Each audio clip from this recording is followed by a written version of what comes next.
I stood frozen at the entrance of the Silver Oak. The soft glow of crystal chandeliers turning my new silk blouse into liquid moonlight. The hostess, a polished woman with a posture straighter than any HOA fence line, lit up the second she saw me. "Miss Langford, we're thrilled to have you tonight. Congratulations on that promotion. The whole board must be so proud." Her smile felt real enough to crack the armor I'd worn for 5 straight years in Willow Creek. I smoothed the blouse. A ridiculous splurge I'd justified because tonight was supposed to prove I finally belonged. "Thank you," I said, voice steadier than the tremor in my chest. She led me past tables of laughing families who actually showed up for each other, straight to the round table draped in starched cream linen beneath a gleaming copper fixture. "Your table for 5. Champagnes, already chilling exactly as requested." A silver bucket stood sentry, cradling the $300 bottle I'd researched like it was a mortgage contract. Tonight was supposed to be the moment Willow Creek's HOA board, Barb Whitaker, her husband, her golden boy son Kyle, and the 2 other family members who ran every rule with an iron gavel, finally saw me as more than the quiet check writer. "Your community support has meant everything." Barb had cooed at last month's meeting, patting my shoulder like a proud mother while I quietly transferred another $2,400 to cover Kyle's latest accidental violation of the 3-inch grass rule. I slid into my chair, checked my watch, 10 minutes early, and arranged the silverware with nervous precision. My phone buzzed, colleagues flooding in with youngest senior project manager in company history emojis. My boss's text made me grin. They better pop that champagne the second they walk in. The server appeared, movements as elegant as a well-pruned hedge. "Shall I wait for your guests before opening the bottle?" "Miss Langford?" "Yes, please. They'll be here any minute. North Boulder traffic." "You know." He nodded, placed a warm breadbasket down, and promised to check back. Minutes ticked. I rearranged forks. The bread cooled. Condensation beaded on the champagne like tiny accusations. "More water?" the server asked gently the 3rd time, eyes kind enough to make my throat close. I forced a smile. Barb probably got held up with Kyle. They're always running late. 15 minutes became 30. 30 became an hour. The server stopped asking about ordering and simply refilled my water with the discretion of a man who'd seen 1,000 lonely tables. I pulled out my phone. No text from Barb. None for Kyle. None from the others. I'd sent reminders. Called Barb yesterday to confirm. "We'll try." "Dear," she'd said, voice sugary as artificial sweetener. "Kyle has some exciting news, too." The restaurant hummed with real joy while I sat in my own private HOA hell. Then my phone vibrated, not a call, just a neighborhood Facebook notification I'd been tagged in. I tapped it open and the air punched out of my lungs. There was Barb, arms slung around Kyle like a trophy wife, her husband raising a beer, the other 2 board members howling with laughter at the community clubhouse barbecue. Kyle stood proudly beside his brand-new $11,000 custom electric golf cart, chrome everywhere, unnecessary LED lights pulsing like a disco ball on wheels. The caption, celebrating Kyle's new ride, $11K well spent. Community first. Clinking glasses, time-stamped 30 minutes ago. During my reservation, I zoomed in on their grinning faces, hunting for one flicker of guilt. Nothing. Just pure, unfiltered delight. As I stared, Barb's text finally slid in. "You're not exactly priority right now. Sophia." Hope the wine's good though winking face. Something inside me cracked. Not with a scream, but with the quiet finality of a perfectly manicured lawn finally dying under too many secret fines. A single tear escaped. The server noticed. Without a word, he brought the check. $2, $120 for a celebration that never happened. I handed over my card, already tasting the debt that would join the $126,000 ledger I'd been hiding from myself. Just this morning, my office had erupted in applause. Sophia Langford has shattered every record, my boss declared. I called Barb immediately, heart hammering with the same stupid hope I should have buried at 34. That's wonderful. Honey, she'd purred. We'll try to make dinner. Kyle has big news, too. The server returned my card. Can I get you anything else? Miss Langford. I stood, gathering purse and dignity. No, thank you. You've been very kind. He hesitated, then whispered, Congratulations on the promotion. They missed something special tonight. I nodded, throat too tight for words, and walked past every laughing table, feeling both invisible and spotlighted. An HOA ghost leaving a table set for 5 with an untouched bottle marking her shame. The apartment door clicked shut 40 minutes later. I stood motionless in the dim entryway, still in silk and heels from a dinner no one attended. Silence wrapped around me like the heavy blanket of HOA covenants I'd carried for years. I kicked off the heels, one skittered across hardwood. The other landed on the cheap garage sale rug. My place was functional, sparse, the opposite of Barb Whitaker's sprawling mansion 2 streets over, the one I'd secretly helped fund with community relief checks. The wine cabinet held exactly 4 glasses. I took one down, uncorked a $12 Merlot I'd been saving, and poured until red kissed the rim. The irony burned as hot as the wine. Drinking alone after buying champagne for people who chose a golf cart over me. My laptop waited on the coffee table. This morning, I'd been full of hope, imagining their proud faces. Now I opened the folder labeled Willow Creek Support 2019 to 2024. The spreadsheet filled the screen with brutal honesty. Numbers don't lie. Numbers don't ghost you for a toy. Barb's special assessment for her new pool deck. $1,670 a month times 54 months equals $90,180. Kyle's endless violation fines I paid to keep the peace, $12,320. Aunt Valerie's medical landscaping waivers, $16,890. Uncle Darren's back tax, HOA liens, $5,400. Countless emergency community funds that somehow always benefited the Whitaker circle. Total, $126,782.33. Enough for my own down payment. Enough for the consulting side hustle I dreamed about. Enough to have traveled instead of tethering myself to their rules. The wine burned. I set the glass down and opened my banking app. Tomorrow, another automatic $1,670 would fly out for Barb's latest special assessment. My finger hovered over cancel. The wine gave me courage. I pressed it. Confirmation pinged. For the first time in 5 years, Barb Whitaker's HOA luxury wouldn't be my problem. I created a new document, what I owe myself.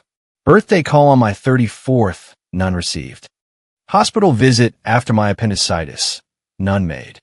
Help moving into this apartment, none offered. Times asked how my day was, 0. Times asked for money or community support, 437. My phone buzzed. Barb's name. The landscaping assessment is higher this month. Can you cover an extra $200? Not how was dinner? Not sorry we missed you. Just another request. I scrolled our messages.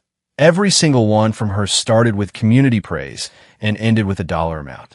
Kyle's texts always began, "Hey, Soph," and ended with "You know how it is." An old email from 2021. Barb convincing me to sign away my name on the Community Relief Fund paperwork. It's just easier this way. Dear, you're still helping anyway. I switched to Instagram. Kyle's golf cart gleamed under sunset lights. Barb's arm draped proudly around him. The anger didn't roar, it crystallized, cold and permanent. I checked my balance, $1,243. The low balance warning had been my constant companion after every family emergency. My watch read 4:17 a.m. When I finally stood, I grabbed my keys and the spare HOA master access card I'd been given years ago for emergencies. The drive to Barb's mansion took 11 minutes in the pre-dawn quiet. The house sat dark and smug, the one I'd paid for without ever living in it. I wrote on the back of an old receipt, handwriting steady, his toy. Your rules. My turn. I taped it to the front door, slid the MasterCard under the mat, where we always kept the spare, and walked away without looking back. In my car, the next morning I watched sunrise paint her house gold. A weight lifted, not completely, but enough to straighten my spine as I drove off, leaving more than just plastic behind. 5 days later, my phone screen lit up for the 67th time in 24 hours. I knew the exact count because voicemail announced it in that robotic tone that somehow sounded judgmental. 67 missed calls since I left the note and the MasterCard. I poured another coffee and set the phone face down on the granite. The silence in my apartment felt like a blanket I'd never been allowed before. No urgent community texts. No fires to extinguish. Just the steady tick of the kitchen clock and steam rising from my mug. The phone buzzed again. My hand hovered, then retreated. Old habits die hard in Willow Creek. Instead, I hit speaker on voicemail and let the messages play while I watched the Colorado mountains turn gold. Sophia. It's Barb. Her voice started soft. Wounded. Why didn't you tell us? We were counting on you for the assessment payment. Call me immediately. Not one word about my empty table at the Silver Oak. Not one question about why I stopped. Next message. Soph. It's Kyle. Look, it was just one dinner. You're overreacting. Mom's freaking out about the pool deck. I took a slow sip of coffee. Something unfamiliar bloomed in my chest. Not guilt. Not anxiety. Clean, clarifying anger like the first cold breath of winter. This is Valerie. Your mother, Barb, told me what you did. You're not the only one who works hard. Some of us have real problems. My medication landscaping. Delete. Sunlight caught the crystal paperweight my colleagues gave me for the promotion. I turned it, watching rainbows dance across the wall. Another email chime.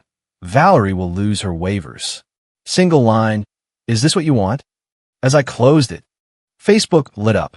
Kyle had tagged me in a post. When family abandons you in your time of need, pray they remember what community really means. The comments flooded with sympathy for poor Barb and her struggling son. Not one person knew about the $126,000. Not one knew about the empty table. A private message from a number I rarely saw. Uncle Darren here. Got a minute. I hesitated, then typed back. His reply came fast. They've been taking advantage for years. Sophia. I've watched it. Kyle bragged at the clubhouse last month. Said you'd pay for anything if Mom looked disappointed. The coffee turned bitter. I set the mug down too hard. Barb is organizing what she calls a community intervention for you. Thursday night at her house. They're planning to make you see reason. I stood perfectly still. An intervention, as if my financial independence was a disease. Thank you for the warning. Someone should have told you years ago, he answered. I'm sorry I didn't. I spent the morning in cold preparation. Called the bank to lock every account. Emailed my financial advisor to cancel every automatic payment tied to HOA Relief. Changed the locks after finding Barb's spare key hidden in my drawer. Then I headed to the office for my client meeting. At 3:17 p.m., my assistant's voice came through hesitant. Sophia, your HOA president, and her son are in the lobby. With an electric golf cart, I stood at my office window and looked down. There it sat, Kyle's chrome monstrosity parked illegally in the fire lane. LED lights flashing like a cry for attention. Barb stood beside it. Hair, helmet perfect.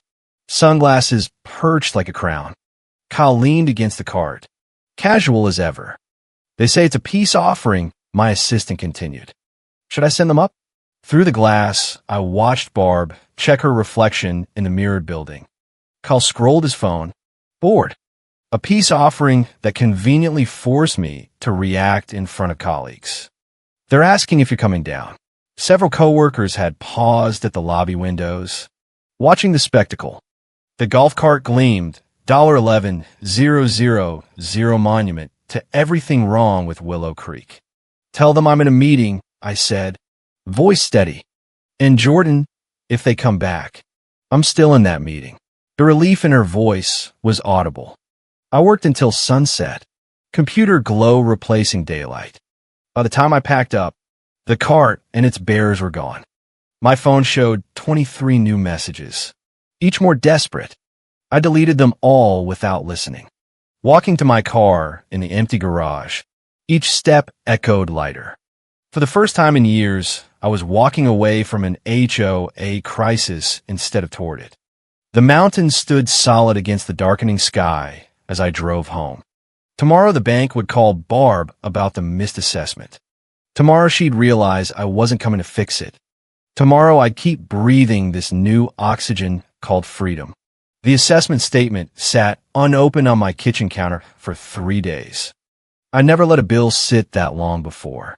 My silenced phone buzzed again, Barb's name for the 4th time that hour. I sipped coffee and watched a cardinal land on the balcony railing. Morning sun turning its feathers luminous. I'd never noticed birds before, too busy paying other people's fines. The bank's automated call came at 9 o'clock sharp. Mrs. Langford, this is Willow Creek Bank's reminder system. The special assessment for account ending in 4721 is now 5 days past due.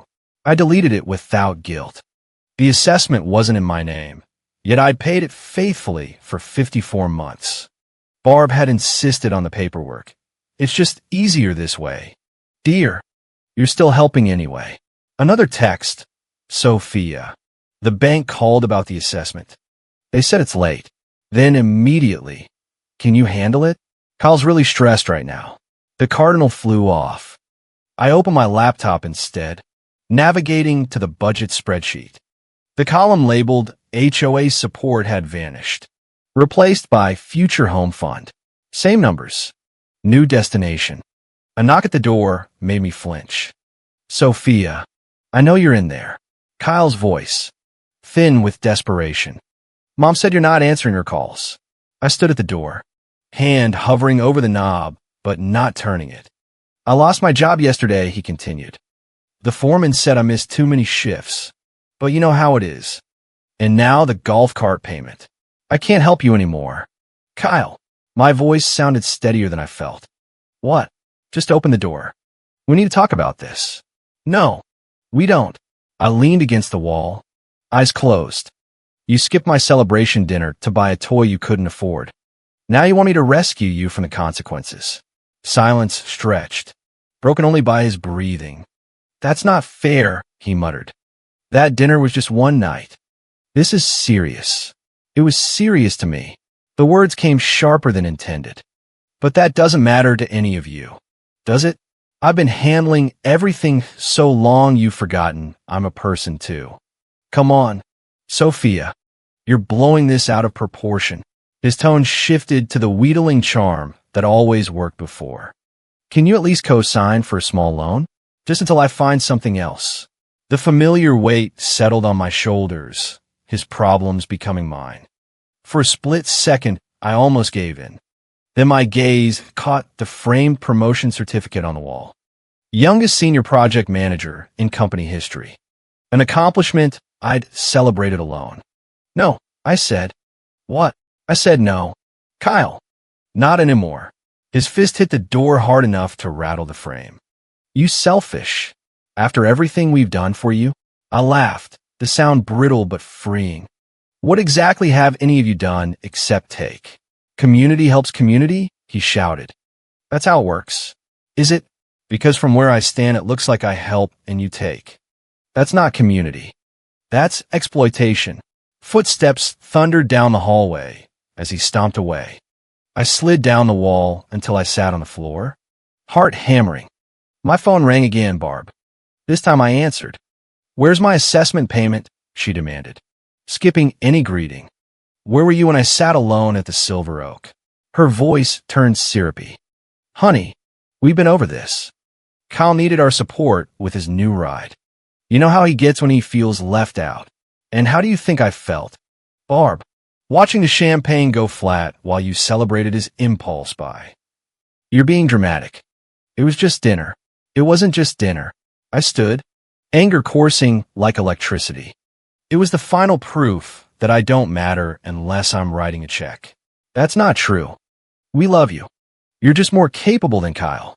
Capable of being used." Sophia Langford. "How dare you speak to me like that? After everything I've sacrificed."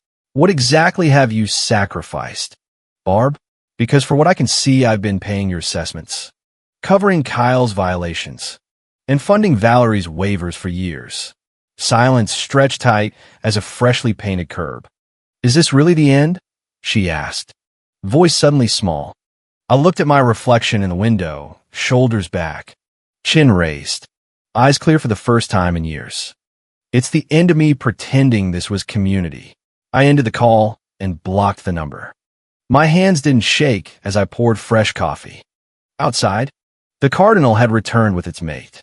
They hopped along the railing, red against blue sky, free to come and go as they pleased. A week later, Kyle stormed into the glass-walled lobby of Pinnacle Consulting like a Category 5 Karen. His face was red, jaw working overtime. He paced in front of the reception desk, voice rising with every lap until heads turned from every floor. "Family, community emergency," he announced to the startled receptionist. "My sister, Sophia, needs to come down right now." I watched from the mezzanine balcony, knuckles white on the railing. 3 colleagues stood beside me, puzzled expressions flicking between Kyle's circus below and my rigid posture. "That's my HOA president's son," I said, the words scraping like sandpaper. "Want security?" Marcus from HR asked. I shook my head. No, this was coming. The elevator descent felt like sinking into HOA quicksand. Each floor chime mocked me. The doors opened to Kyle, gesturing dramatically to a growing crowd of receptionists, security, and curious coworkers. He rushed forward, lowering his voice to a theatrical whisper that still carried across marble. "Mom's freaking out. The bank called about the assessment again." I stepped aside when he reached for my elbow. "Did you drive here in your golf cart?" His performance faltered. "What?" "No, I took the bus." "Are you listening?" "The assessment. Call the bank yourself." I kept my voice level despite the heat climbing my neck. "You're 32 years old. That's always been your thing," he said, forehead creasing in genuine confusion. "I thought you'd always handle things." The simple truth crushed through years of denial. "That's the problem," I replied. "So did I." Kyle's eyes darted around the lobby, registering the audience. He straightened, ran a hand through hair that hadn't seen a proper cut since I last paid for it. "Look, the job at Carson's ended. The golf cart payment is late." His voice rose again, calibrated for witnesses. "Are you really going to abandon your community when we need you most?" Heat flooded my face. For a moment, I considered the old pattern: nod, promise, write another check to buy peace. But peace had always cost pieces of me. "I lost my job," he continued, tears brimming on cue. "The golf cart might get repossessed." A colleague behind me whispered, "What's happening?" Something snapped, not the quiet restaurant crack, but the roar of a dam breaking. I turned toward my assembled co-workers with surprising steadiness. My HOA president's son bought an $11,000 luxury golf cart the same night he skipped my promotion dinner. Now he's here because the payment is late. Shock rippled across their faces, mirroring what mine must have looked like that night at the Silver Oak. "Sophia," Kyle hissed, color draining. "That's private community business. So was my promotion dinner." I countered. "But you made that public on Facebook while I sat alone with a $300 bottle of champagne nobody drank." The lobby fell silent. Kyle's performance deflated like a punctured tire. "You've always been the responsible one," he muttered. "And you've always counted on that." I stepped back toward the elevator. Not anymore. My phone buzzed as I walked away 30 minutes later. A group text from Barb claimed Valerie couldn't afford her waivers, that I was destroying the community, that they might lose everything. Before I could respond, Uncle Darren replied, "I just took her to the program. She's fine." Barb fired back, "Darren, you're turning everyone against me." My thumbs hovered, then typed, "The truth does that sometimes." I blocked every number before the elevator reached my floor. That evening, I called my financial advisor and liquidated just enough investments for a down payment on a condo overlooking the mountains, outside Willow Creek boundaries. I changed my phone number, sharing it only with Uncle Darren and trusted work friends. The freedom tasted like copper and salt, painful but cleansing. Uncle Darren's final text arrived as I signed the purchase papers. "You were never selfish. You were just surrounded by takers." I drafted a certified letter to Barb outlining any future contact, no financial requests, respect for my career, acknowledgement of past exploitation. Her unsigned return letter contained one line, "How could you do this to the community?" She still didn't understand. Community wasn't something you did things to. It was something you did things with. I taped her letter to my refrigerator as a reminder, not of guilt, but of clarity. When the old urge to fix everything crept in, those words kept me standing my ground.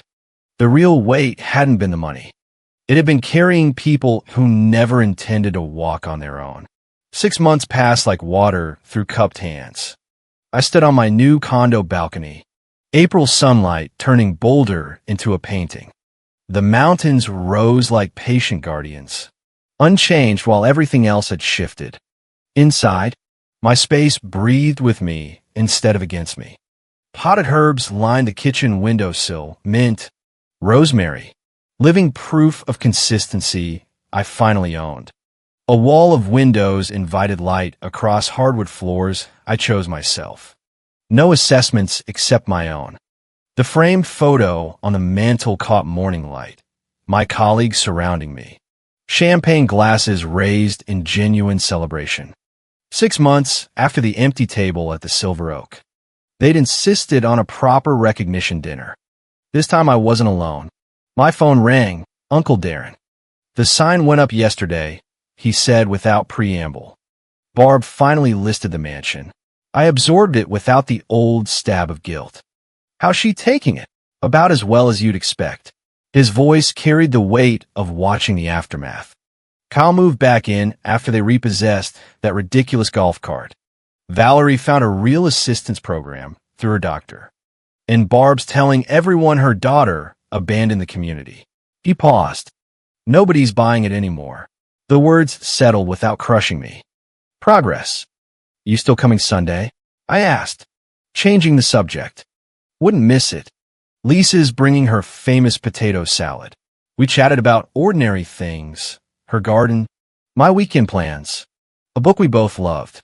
When we hung up, I didn't feel drained. Another small victory. On my laptop, I opened the budget spreadsheet. The self-investment category now held real numbers. A weekend photography workshop, a properly fitted bicycle, concert tickets. Retirement accounts grew steadily. The old emergency fund had been renamed Travel Fund. Enough saved for 2 weeks in Portugal this fall. 2 hours later, a knock revealed Melissa, the junior analyst from my department. We settled at the kitchen island, coffee steaming between us. "I canceled the check," she said, fingers trembling around her mug. My brother called me ungrateful. I reached across and squeezed her hand. That's courage. Does the guilt ever stop? Her eyes searched mine, hungry for proof. It transforms, I told her, into something quieter, something that reminds you of growth instead of loss. She nodded, understanding blooming across her face. I recognized the old version of myself in her, the one who measured worth by what she gave instead of who she was. My calendar chimed. Dinner with friends at 7 o'clock. Not colleagues or networking contacts. Actual friends who knew my favorite wine and worst jokes. People who celebrated my successes without keeping score. As Melissa left, the sun shifted to afternoon gold. My phone buzzed with an unknown number. 6 months ago, I would have answered instantly, heart racing with dread of another community crisis. Today, I silenced it without hesitation. On my balcony, 3 small clay pots cradled seedlings, gift from Uncle Darren. Late bloomers, he'd called them with a knowing smile. They take their time, but they're worth the wait. I touched a tender green leaf, marveling at its persistence. The weight I carried for years wasn't measured in dollars, though the ledger helped me see it. The true burden was heavier, carrying people who never intended to walk on their own. Now my shoulders straightened without effort. The mountain view stretched before me, limitless and waiting.